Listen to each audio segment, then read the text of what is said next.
Hi guys, welcome to my channel. ఈరోజు నేను చేసే రెసిపీ క్యారెట్ కర్రీ.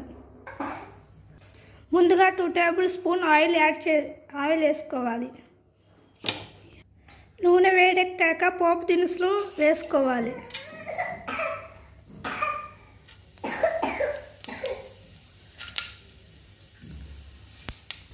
ఆవాలు చుట్టుపట్టలాడాక అల్లం వెల్లుల్లి వేసుకోవాలి.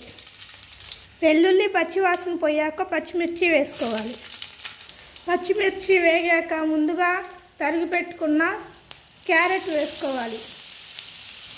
ఇలా క్యారెట్ వేసుకొని ఒక 5 నిమిషాలు ఇలా కలబెడుతూ ఉండి కొంచెం మగ్గినాక చిటికెడు పసుపు వేసుకోవాలి. రుచికి సరిపడా సాల్ట్ యాడ్ చేసుకోవాలి. ఇంట్లో చిన్నపిల్లలు ఎవరైనా ఉంటే ఇలాగ క్యారెట్, బీట్రూట్ అలాంటివి తరిమి పట్టుకుంటే పిల్లలు చాలా ఇష్టంగా